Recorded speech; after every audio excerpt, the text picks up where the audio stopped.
show the world a better way forward.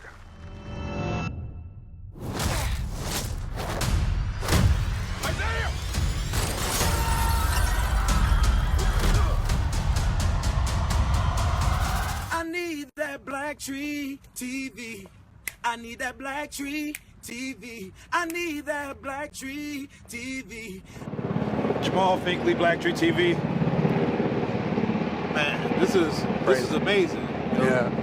I don't know if you know, but this is like your 10-year anniversary, bro. Like, the affair is 10 years ago. And now, from 2015 to 2025, Whoa. it's now 10 years. You've done this, you've done Top Gun. The affair was 10 years ago? Yeah. So Wow. when you look at your career, it's done so much in 10 years. How do you stay grounded? Well, I think I've had the same ego since I was 3, so it was just more about people catching up. I'm kidding. No, it's... What? We really wish I could see that. That's amazing what these players Wow. can do. Which leads me to my next question though. Like, I mean, you playing in Top Gun and playing in this, like, this got a lot. They're connected to the soldiers and the army. Like, how does it feel to portray these real life heroes and like try? Yeah, well, to go back to the first question and tie it to this one is, I think the heroes I have in this profession they understand that, like, we're telling human stories, and you need your feet planted on the ground, and the further away you get from that, I think you become a different type of storyteller, and you kind of get lost in the sauce.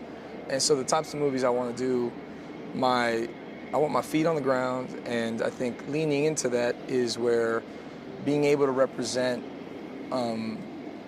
men and women that protect and serve our country in that way, I think it's beautiful to heighten it and to elevate it to this higher dimension, but at the end of the day, it's a human story.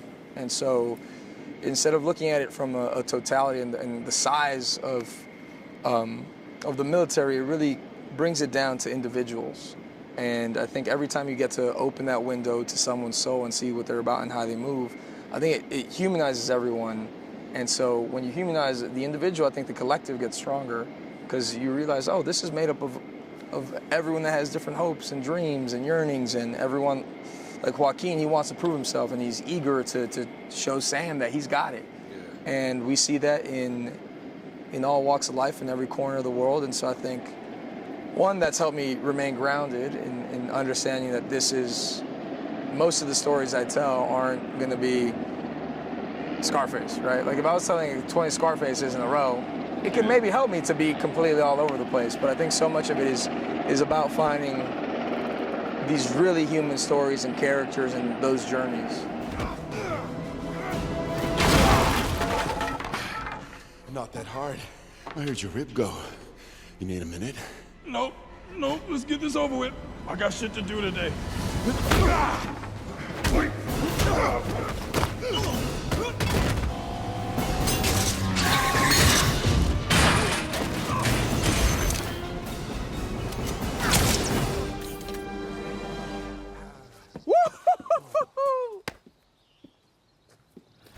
Damn, nobody saw that. Sam, package is secured.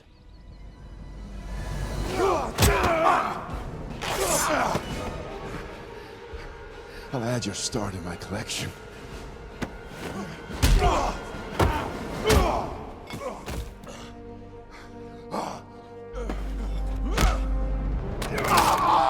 Need a minute?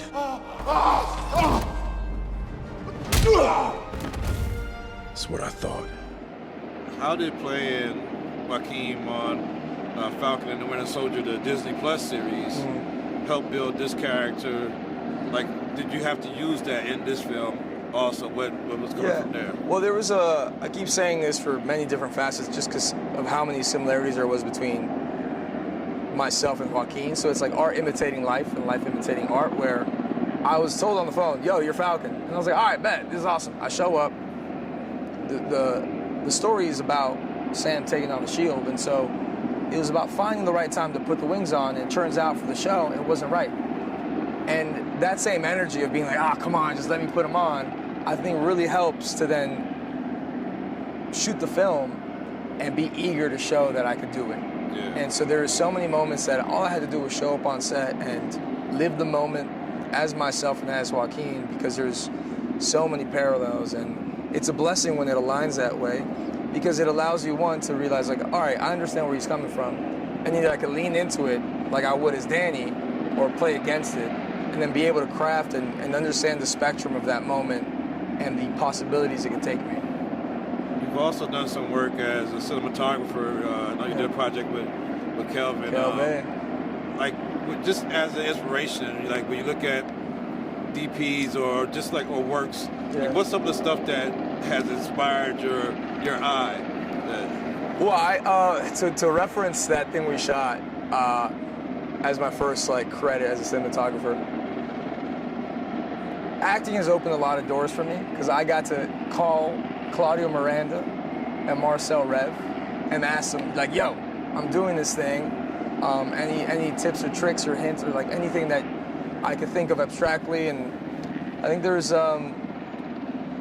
that's my way in, since my family in Chicago and in Miami and my mom, they always had cameras on them. So they're wedding photographers, or my uncle has a camera shop in Chicago, and there was a camera put on my hand since I was a kid. I never thought of it as me being an artist in any capacity, but because I was always had a camera as a kid, I want to film everything, from every aspect, whether it's shooting a massive film to an indie to a documentary to just like going to the park and people watching and recording these like slice of life moments. And so I think my inspirations are the people I've worked with. I think I'm blessed to have worked with Chivo. Chivo, oh my God, I want to work with Chivo. But yeah, actually my nickname amongst my friends is Chivo. But Rodrigo Prieto, I've worked with Claudio Miranda, Marcel, like some of the goats that we have. And so I think it's clear to draw inspiration from them when you get to see them in person and how they move. Because I think a lot of these qualities, when you're a department head and specifically a cinematographer or someone of the kind, you're leading a group of people. And it's not just your eye, it's about communicating what you see and how you want to see it. And they're some of the best communicators on the set. And so that's something that I want to cherish and take with me. They're patient, and honestly, I think they have one of the best jobs in the entire production. Here's to 10 years and hope 100 years more on screen. I hope so, man. It's crazy. Yeah, Dominic West was the best way into my first ever job. He was there cracking jokes and just making it like such a, like, I don't know, I've seen that same trend with everyone, and Dominic West made it so easy for me. Yeah. He was like, all right, you had 5 lines. He's like, the first line, you lost, like, essentially he's like, you lost the puppy. The second one, you found the puppy, but then I want to hear I want to hear in your voice, I got a terminal illness. And then the fourth one, you've made a recovery, and the fifth one, you're like moving on. And I was like, what, bro? What? And then we just started cracking jokes the whole time, and he just made these 5 lines as moving kid number 2, or number 1 maybe. I might have been moving kid number 1. You're But he made it so number easy. 1 now. Yeah. Sure. Well, I appreciate it, brother. Thank you. Thank you.